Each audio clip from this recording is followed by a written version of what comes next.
Glória a Deus. Muito bom, gente. Quase que eu caí na tentação de não ter pregação, só louvor o tempo inteiro. Uma conferência de família só de adoração, né? Bênção demais, né? Bênção.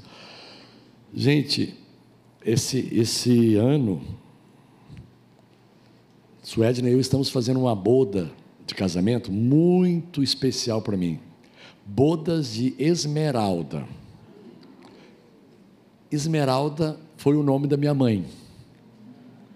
Esmeralda é o nome de uma das minhas irmãs. Agora a pergunta é o seguinte: bodas de Esmeralda é quantos anos? Muito bom, né? 40.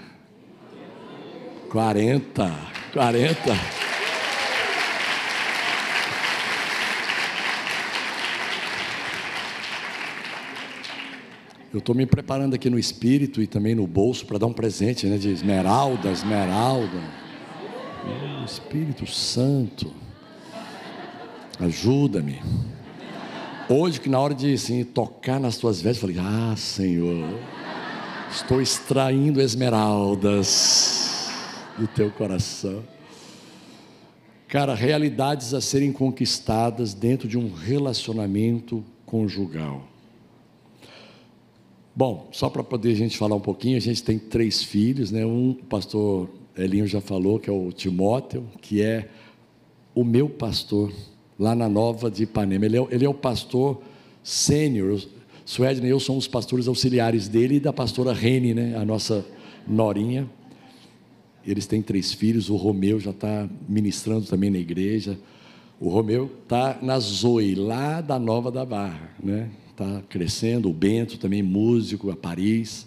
Temos a Maressa, nossa filha também. Timóteo com 38, Maressa com 35, casada com o Marcelo. E nos deu 2 netos também, o Samuel e o Lucas. A gente está feliz. Então são 4 homens e uma mulher, a Paris. Mas ela coloca os 4 no bolso. Cara, ela é muito carismática, ela é impressionante, assim. Essa habilidade de comunicação, a arte de comunicar já nasceu com ela, viu? Assim, é uma coisa linda. E a gente está, eu sei que os pais e a gente também ajuda como avós para canalizar isso para o reino, né? Canalizar isso para o reino de Deus. Muito bom. Eu queria saber quantos estão fazendo a revisão dos 2 anos de casado. Quantos tem aqui de 2 anos para baixo de casado? 2 anos para baixo. Temos uma ali, cara, temos ali também, 2 anos para baixo. Isso. Quantos tem de 3 até 10 anos de casado? Olha aí, aumentou o leque. 3 a 10 anos lá em cima, que legal, tá? Bodas de papel, aleluia. E por aí vai. Quantos tem de 11 a 20 anos de casado? Olha, grande maioria aqui, 11 a 20 anos de casado. Muito bom, hein? Quantos tem de 21 a 30 anos de casado? Olha, tem uma turma boa também, viu? Quantos tem de 31 a 40? Olha que bênção. Quantos tem de 40 para cima? Meu Deus, meu Deus, meu Deus, meu Deus.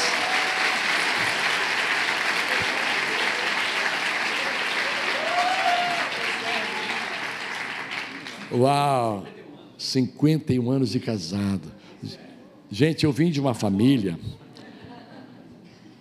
de casamento duradouro. Os meus pais, eles ficaram casados 56 anos, né? Até que a minha mãe foi promovida, recolhida. Deus fez uma proposta irrecusável. Ela só deu tchau para nós e foi embora.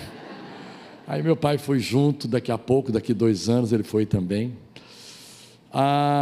Muito bom. Então você está fazendo a revisão dos 2 anos, né? O carro tem que ter uma manutenção. Pastor Elinho, essa conferência é uma bênção, porque ela trabalha na manutenção dos nossos casamentos. Toda vez, até casamento que eu faço, cara, é uma maneira da gente estar ali trabalhando na revisão, né? Fazendo a manutenção. Porque o casamento, ele precisa de investimento, gente. Não tem casamento bem-sucedido se não houver investimento. E eu vou dizer uma coisa que talvez você já tenha ouvido ou não tenha ouvido, mas talvez possa chocar alguns de vocês, né?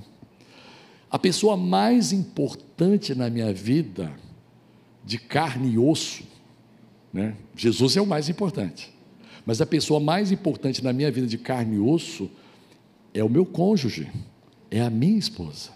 E nós precisamos de assumir essa consciência. Cara, a pessoa mais importante para mim é a Suédra. Se ela é a pessoa mais importante, eu preciso dar atenção, a atenção devida a isso. Eu preciso investir nisso.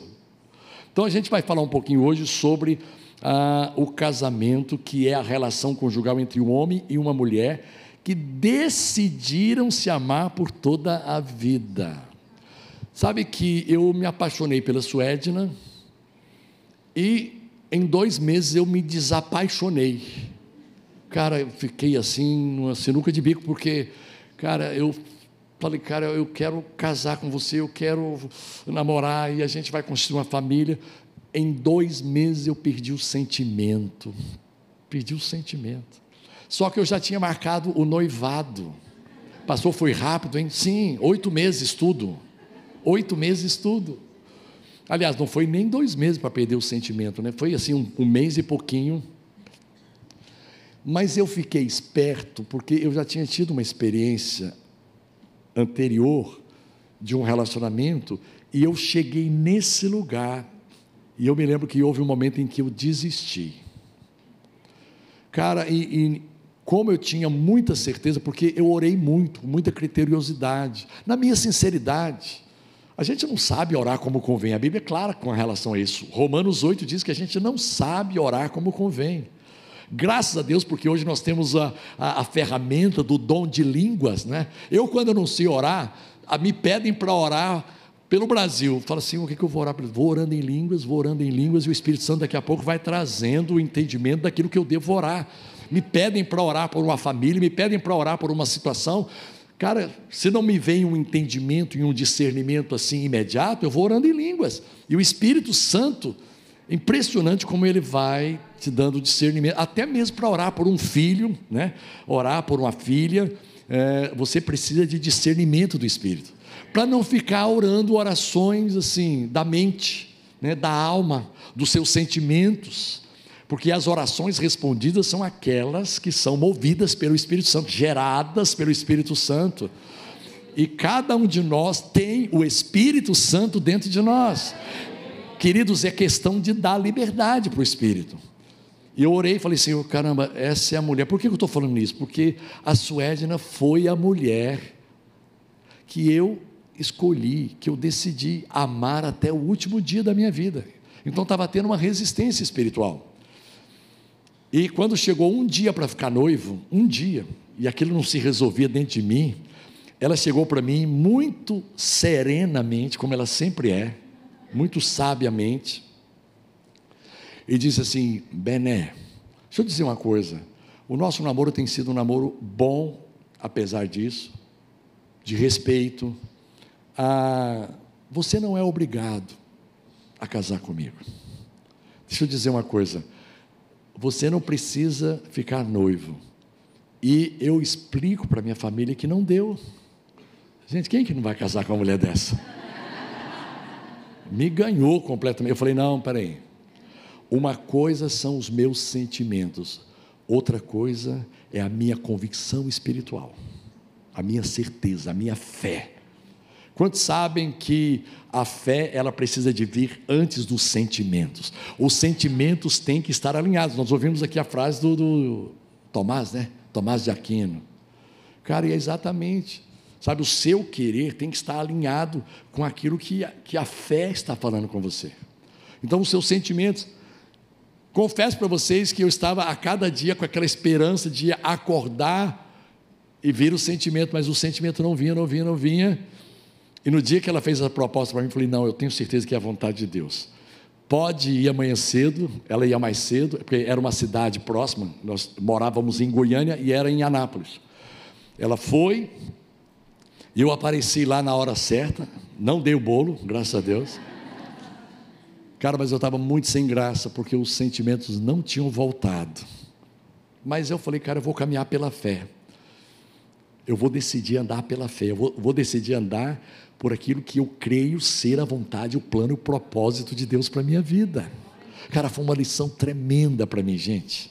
Aquela resistência, resistir aos meus sentimentos que eram fortes, na direção contrária, na direção de sair daquele compromisso, na direção de sair daquela situação. Cara, e perseverar ali em fé foi uma vitória tremenda.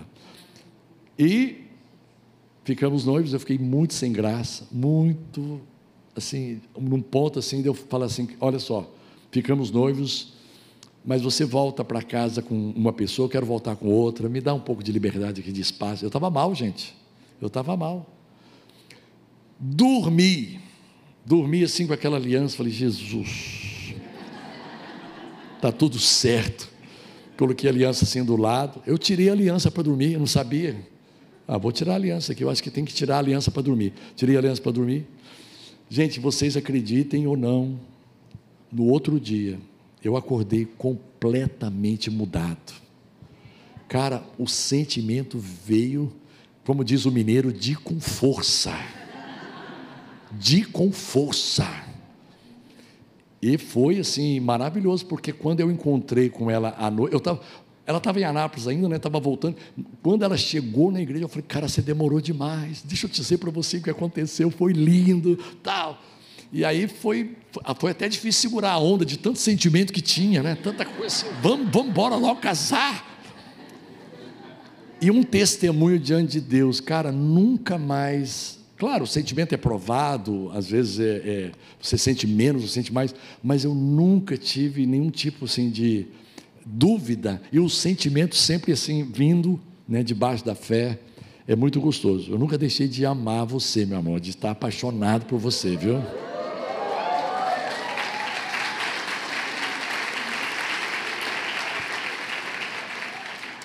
Quando eu fui casar, assim, antes de casar, estava solteiro, com o meu radar assim, né, vendo quem é que poderia ser e tal.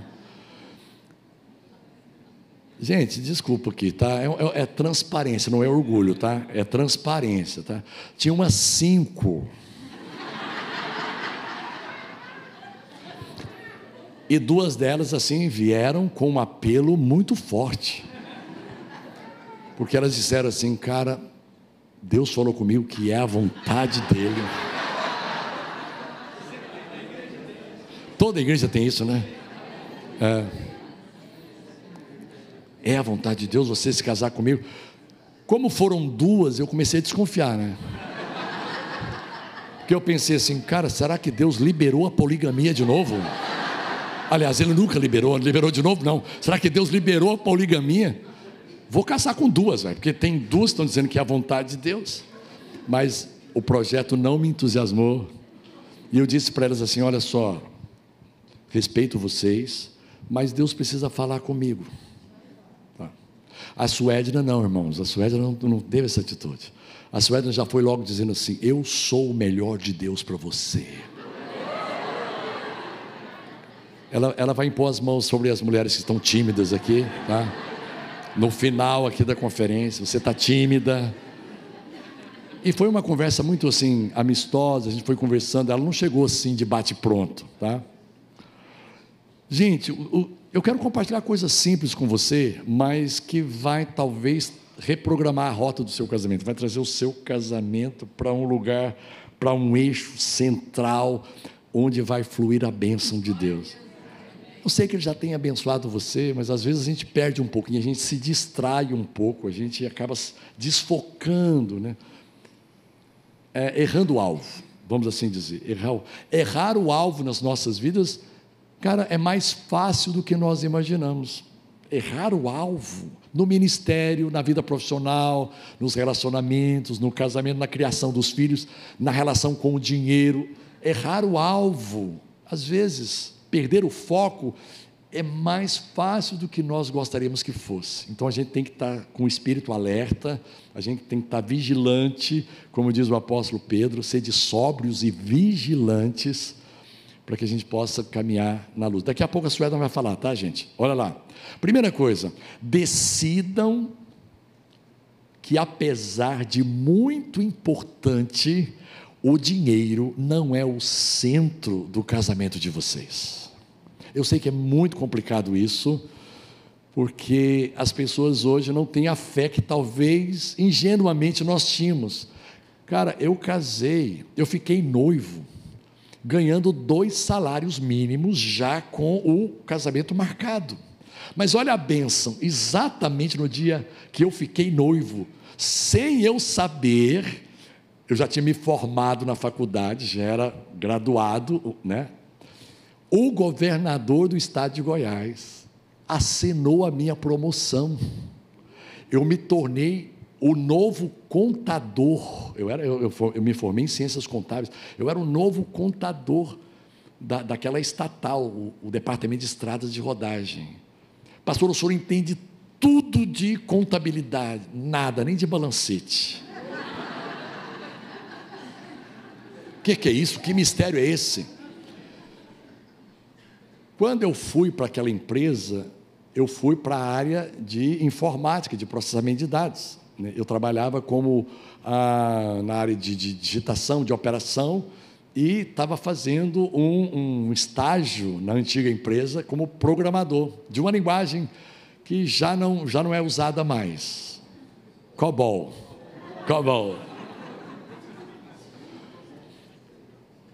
Cara, e aí não tinha quadro lá para isso. Então, assim, como era bem novo lá essa área, não tinha quadro lá para analista de sistema, para programador, operador, digitador, não tinha. Mas tinha lá o cargo de contador. Eu me formei e pleiteei aquele cargo e Deus abençoou. Então, no cargo eu era contador e na função eu era programador. Deu para entender, gente? Tá? Então, não vem me pedir nenhum tipo de conselho em área de contabilidade. Eu devo jogar a pessoa para quem? Quem é que sabe? Quem é que manja de contabilidade aqui? Quem é bom de contabilidade aqui? Tem um garoto lá, cara, o cara é bom. Qual é o seu nome? Diego Alejandro. Senti, né? Tem algum concorrente do Diego Alejandro aí?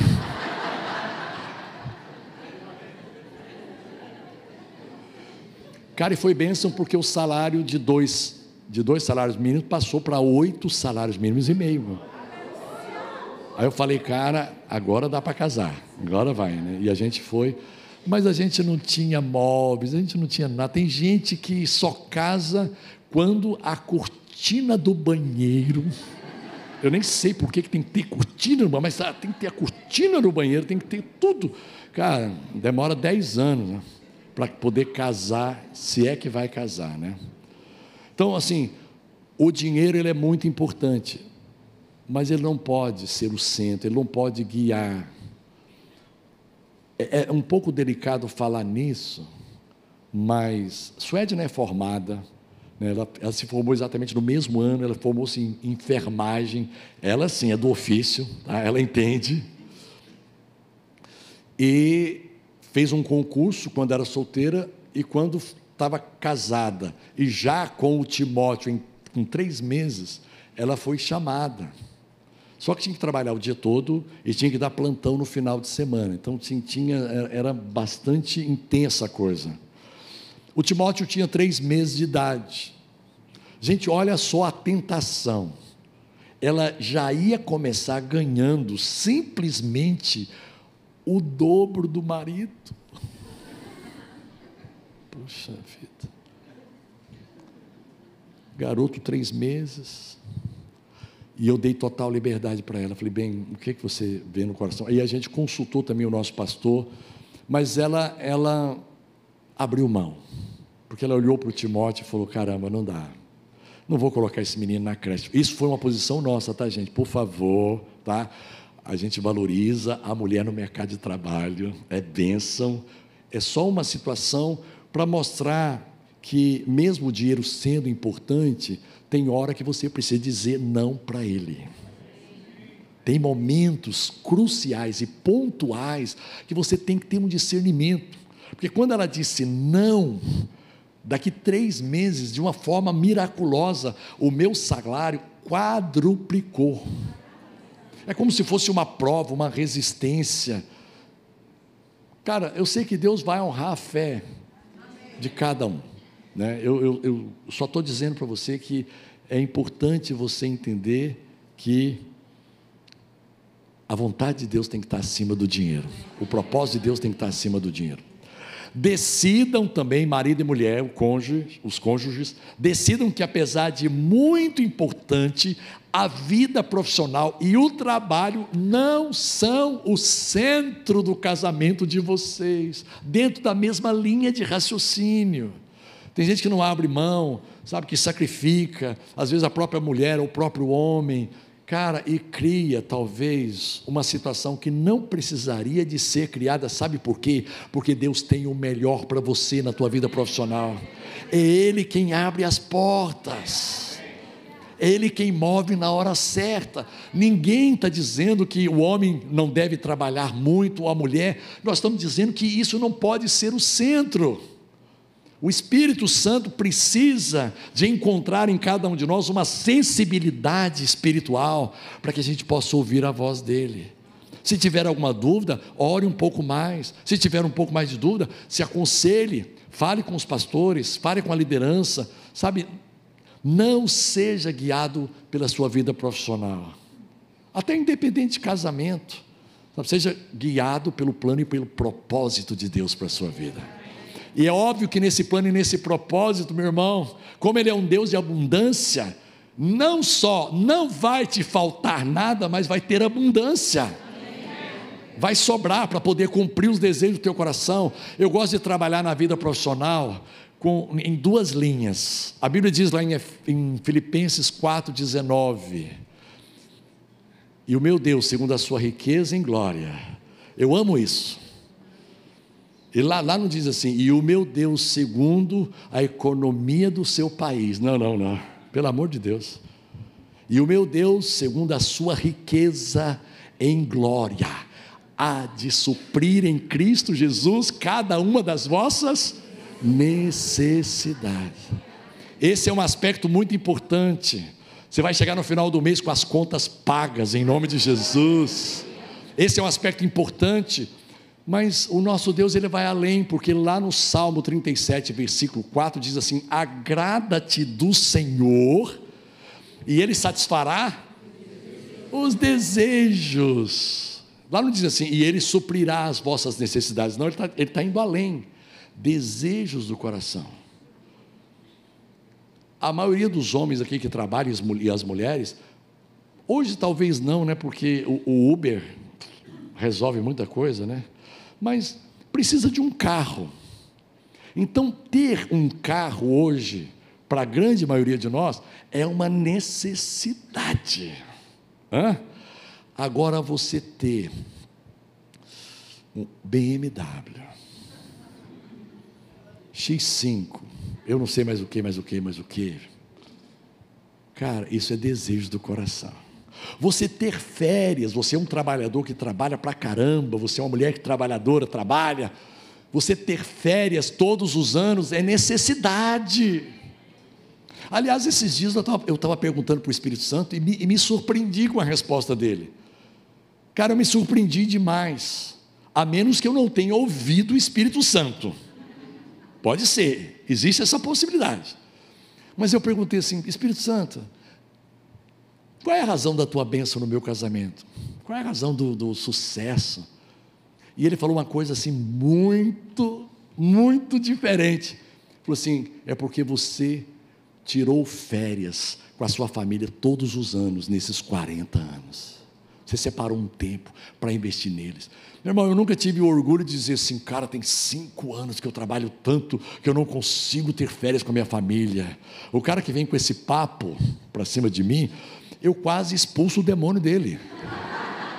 Está amarrado. Eu te repreendo. Espírito da avareza, o que é isso? Está com dó de gastar? Está com dó de programar umas férias dignas, honradas? Cara, Deus vai suprir o dinheiro, mas vai faltar. Tem uma experiência muito interessante. Lá em Goiânia a gente ia muito A gente não tinha tanto dinheiro para ir para a pousada do Rio Quente, né, 5 estrelas, mas a gente ia para Caldas Novas, que fica ali pertinho, 15 quilômetros, e onde tem também alguns clubes hotéis, que tem ali piscina de água quente, e é gostoso. E um dia nós resolvemos ir para um clube um pouco melhor, com um hotel, e a Suedna ficou preocupada, falou assim, puxa bem, a gente está acostumado com aquele outro, o dinheiro vai dar? E eu falei assim, vai dar, meu amor, vai dar, pela fé, viu, irmão? Daria para ficar um dia, mas como eu falei, vão ficar 2. Falei, Deus vai suprir, Benji. Jeová Jirê. Deus proverá. Fomos e ficamos 2 dias, e foi uma bênção. A gente levou a menorzinha, a Samara estava com meses, assim, a gente acabou levando ela. Os 2 outros ficaram com os tios, e na hora de pagar a conta, sim, nós ficamos no primeiro andar. Lá no hotel nós ficamos no primeiro andar. Então a gente subia e descia de escada, primeiro andar e tal. Aí na hora de pagar a conta, os caras falaram assim, olha só, você ficou 2 dias, mas vai pagar só 1. Mas por quê? Não, é porque nesses dias o elevador estava estragado, não funcionou.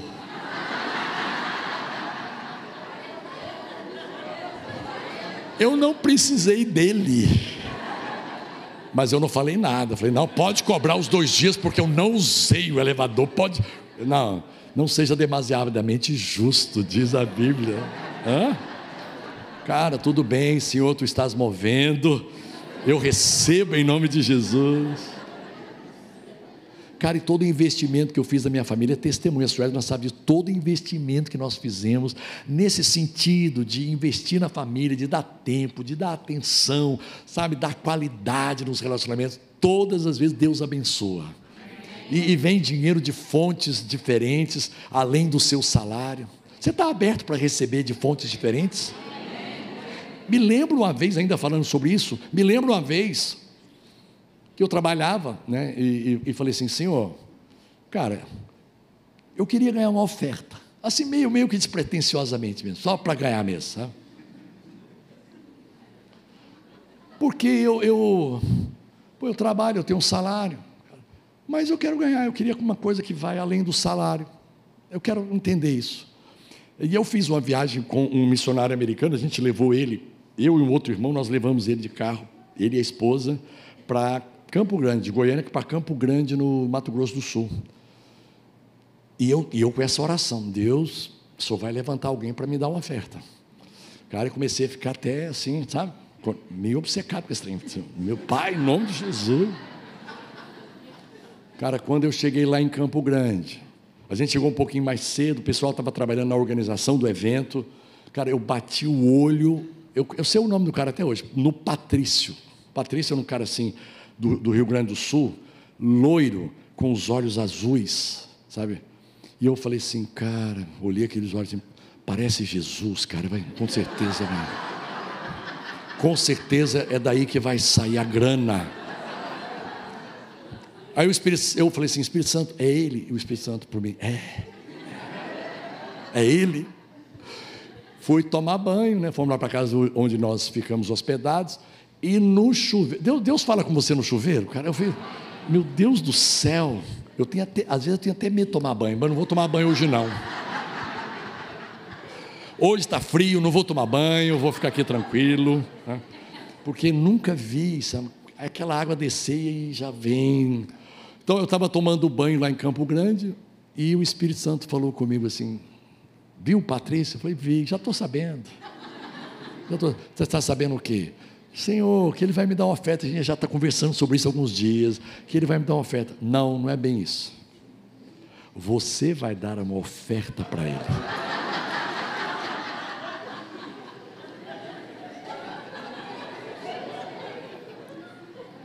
Te peguei, Espírito Santo. Eu não tenho dinheiro. Mas você acredita que o Espírito Santo falou assim, não, mas o Jorge que veio com você tem, pode pedir emprestado para ele. Eu falei, que loucura, gente, isso é coisa da minha cabeça, isso é coisa de doido. E ele colocou uma quantia no meu coração. Preciso abrir uma coisa com vocês. Eu estava devendo, eu tinha entrado no cheque especial. E a minha suegra não sabia disso. Bem, nós estamos devendo tanto. Já abriu o jogo para você. A gente estava devendo 100, eu não sei quanto que era, 100 o quê, cruzeiro, muito antes do real. E Deus falou para eu dar uma oferta de 500. Cara, eu assumi aquilo. Não, o sinal era o Jorge ter, né? Falei, Jorge, você tem 500 reais. Óbvio. É óbvio. É o culto racional. É o culto racional. Jorge, cara, tu tem um dinheiro para me emprestar? 500? Tenho. Não, o bom é que eu falei para ele assim, cara, olha só, semana que vem eu te pago. Não, saiu.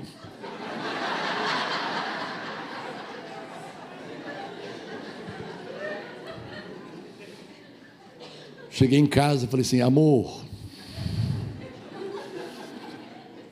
da minha vida, razão da minha existência, lembra que semana passada a gente conversou e eu estava devendo 100 reais? Tem uma notícia, amor, estamos devendo agora 600. O que você fez? Deus falou comigo, meu, e eu dei. Ela com muita simplicidade e sabedoria falou assim, eu espero que Deus tenha falado com você mesmo, só isso. Eu espero que Deus tenha falado com você, porque senão a coisa vai ficar feia aqui, tá? E Deus foi tão fiel, porque a gente estava num grupo de conexão, um grupo pequeno, um grupo familiar lá em Goiânia, e de repente eu estava lá louvando, ministrando, cantando com o violão, e uma pessoa veio e colocou um cheque no bolso da camisa da Suedna. Ela viu que tinha um bolso lá, falou nada, só pum, e falou assim, Deus mandou eu dar para vocês. Queridos, qual era o valor do cheque? 600. Pode aplaudir Jesus?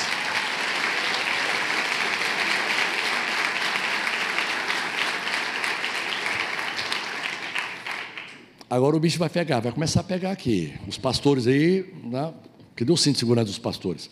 Decidam que, apesar de muito importante, o ministério e o compromisso eclesiástico não é o centro, ou não são o centro do casamento.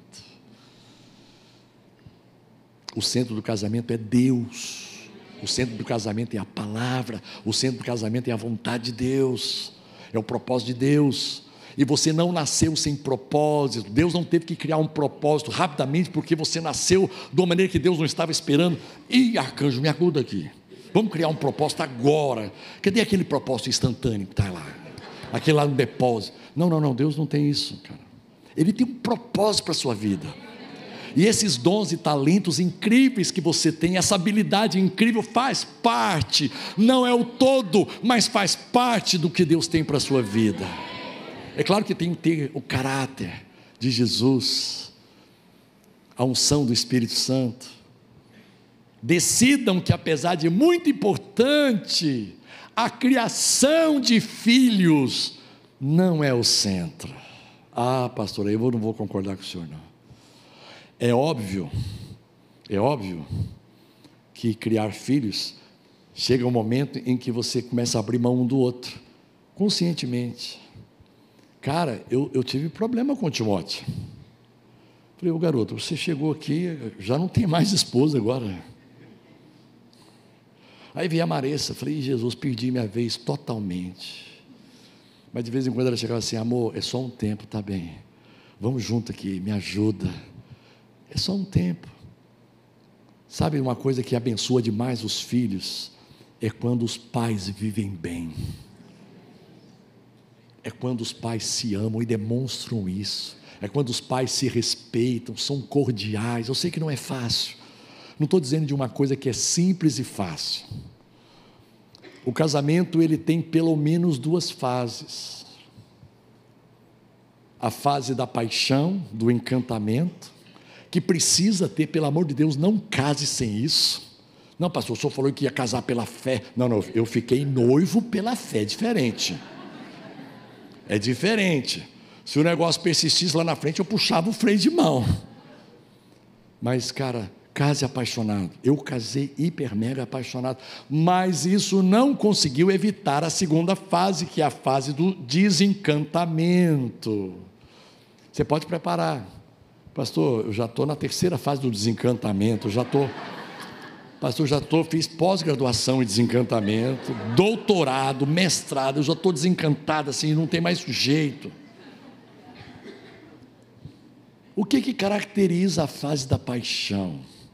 Cara, o sujeito tem 9 defeitos e só tem uma qualidade, mas ela está tão apaixonada que ela não consegue ver outra coisa a não ser aquela qualidade. Ela briga com o pai, com a mãe, com o pastor, com a pastora, com o papa. Ela briga com o papa, dizendo assim: cara, não, ele é maravilhoso, olha, mas esse defeito aqui, não, isso é intriga da oposição, não tem defeito nenhum.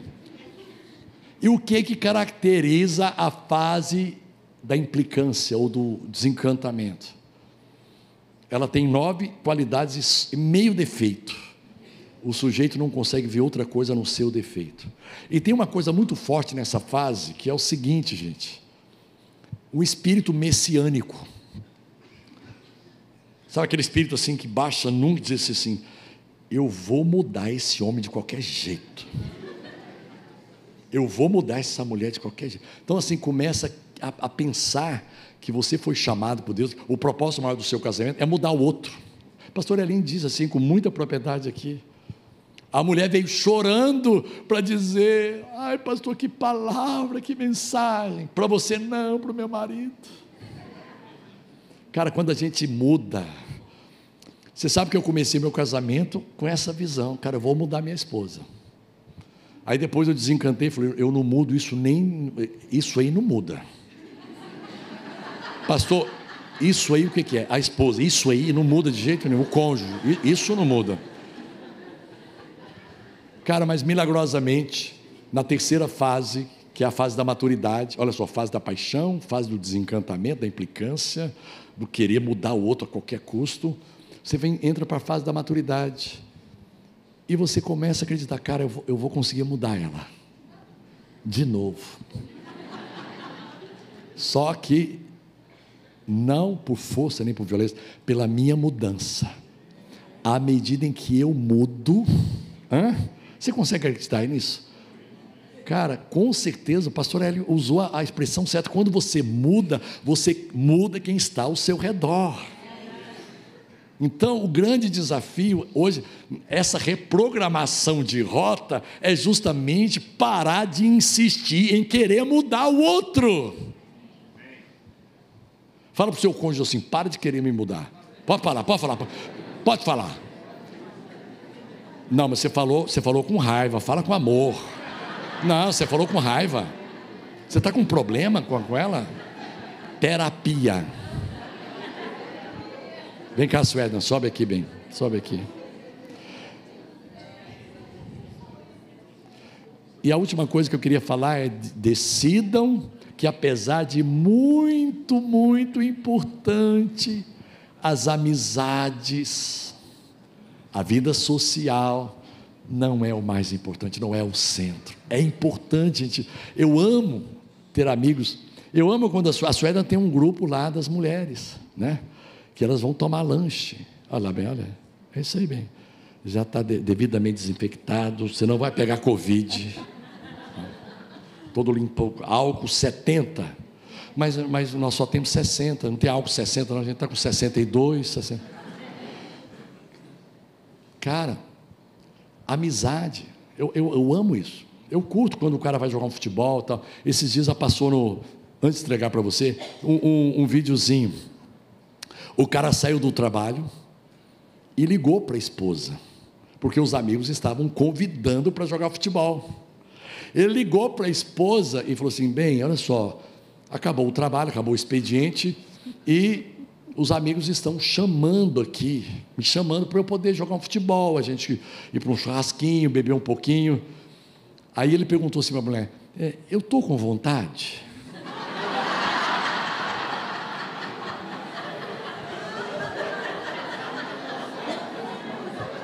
Aí ela disse assim: não, você não está com vontade. Não, é mesmo, amor, é mesmo, é mesmo. Eu não estou com vontade. Olha só, eu não estou com vontade. Falou para os amigos, eu não estou com vontade de jogar futebol. Fala, meu amor. Ah, muito interessante.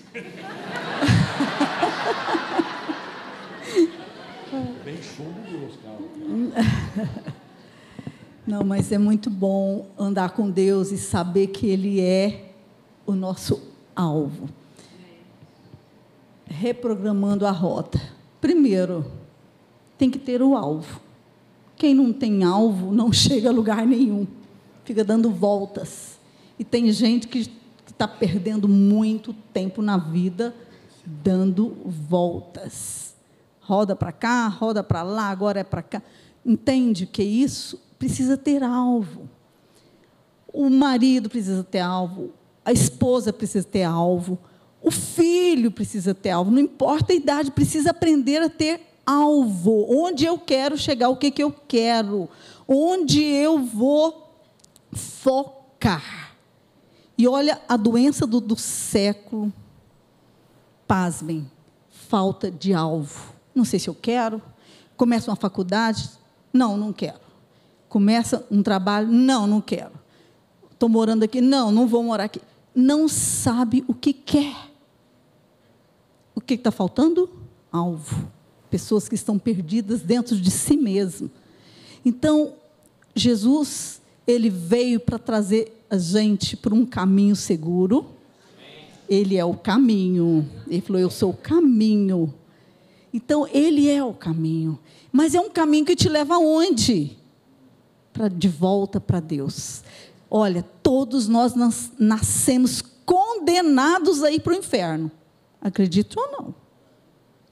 Não tem mais bonito, mais feio, mais rico ou mais pobre. Todos nós nascemos nesse mundo condenados a ir para o inferno. Pronto, e acabou. Por causa de Jesus, por causa do amor do Pai, Ele mandou Jesus e nos deu um caminho de volta para Deus. Mas é escolha sua. Então, a vida é feita de escolhas. E, depois da escolha, vem a consequência. Então, o mundo está perdido porque não tem alvo, não sabe para onde ir, não sabe se vai para a direita, se vai para a esquerda, se volta para trás, se vai à frente. Então, o ser humano perdido, gente, é um estrago, é um desperdício.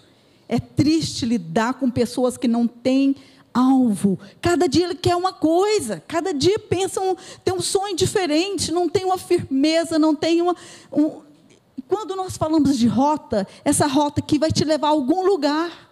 Então, a família precisa ter direção, precisa ter alvo. Então, você que é pai, você que é mãe, você precisa ensinar isso para os seus filhos. Como? Falando disso, vivendo isso, sentado, andando o tempo todo e vivendo essa vida com Deus. Quem recebeu Jesus tem alvo. Tem um caminho e tem um alvo. E esse alvo é bom e vale a pena. Mas isso não quer dizer que não vão se levantar o quê? Resistências. E quais são as resistências numa rota?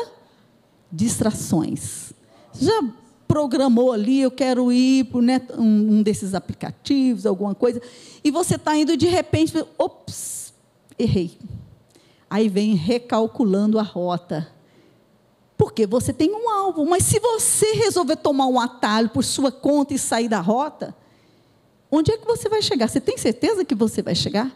Então, tem atalhos e tem distrações no meio da nossa caminhada, como família, como vida pessoal. Se você tem um alvo, foca o teu alvo. Deus é o principal da tua vida. Ele tem tudo que você precisa. E eu tenho uma coisa, Deus tem falado comigo, eu recompenso quem me busca. Deus, que coisa boa, porque de repente a gente escuta tanta conversa, né, do inferno mesmo, e que adianta abrir mão disso, que preço que eu estou pagando, né, deixando essas coisas para lá, e vem tudo isso aqui, Mas quando você descobre que Deus vê a tua vida, o teu coração, Ele tem os seus dias, né, de maneira programado nas mãos dEle, de uma maneira linda e maravilhosa. Ele tem um plano para a sua vida. Não que Ele desça a goela abaixo. Não, Ele vai te dar o direito de escolher. E mais viver cada dia na presença do Senhor e andar nessa rota. Andar nessa rota. E se você tem a direção, você vai trazer a sua família, você vai ensinar outros, você vai ajudar outros, você vai ensinar o seu filho a ter alvo. Naturalmente falando, espiritualmente falando, não é tanto faz, né? Sabe aquela conversa de filho que fala assim, mãe, todo mundo tem, mas você não é todo mundo. Mãe, todo mundo vai, mas você não é todo mundo. Você tem que começar a ensinar isso para ele desde pequeno, não importa a idade. Então, nós precisamos ter alvo, direção, estar bem firmes nessa direção, botar o nosso foco, a nossa intensidade, a nossa juventude, né? A nossa força. Eu gosto muito quando falo jovens, eu vos escrevi, pais, eu vos escrevi. Por quê? Porque ali fala da força, fala de o que você tem condições.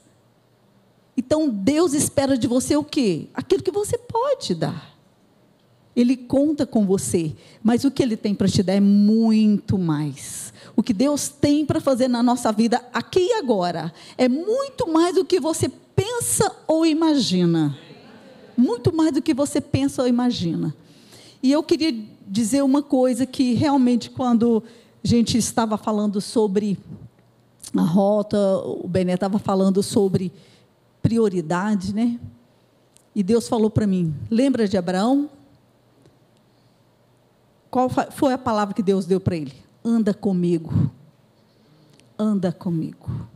E a palavra que eu quero deixar hoje para você, homem, marido, anda com Deus. Que sua família vai mudar. As coisas vão se acertar.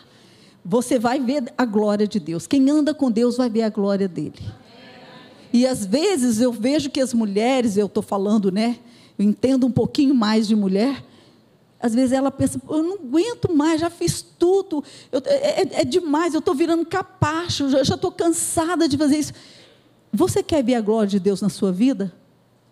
Você está precisando de ver a glória de Deus na sua vida, dentro da sua casa, junto com o seu marido, na situação que você está passando. É assim para todos nós, mas olha, em particular, eu quero dizer às mulheres, você quer ver a glória de Deus na sua vida? Anda com Deus. No dia a dia, não, a sua causa não está passando desapercebido diante de Deus.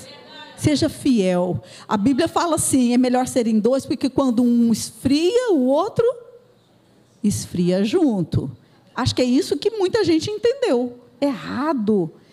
Está tendo briga também, vou brigar. Está tendo injustiça também, vou ser injustiça, porque eu não vou ficar para trás. Então, nós estamos vivendo nessa competição, né? Só que não é assim no reino de Deus. Não é assim no reino de Deus. E a palavra de Deus para Abraão foi, anda comigo. Anda comigo. E você vai ver a glória, você vai ver a bênção, você vai ter família, você vai ter... Para um homem que não tinha nada. Anda comigo e você vai ser bênção. Então, eu queria deixar isso com você nessa noite. Sabe, coloca a mão assim no seu peito e diga, eu quero ser bênção. Amém, amém. Então, você tem um alvo, você tem uma rota, não se distraia. Se prepare para ver a glória de Deus no seu dia a dia. Amém. Que Deus abençoe.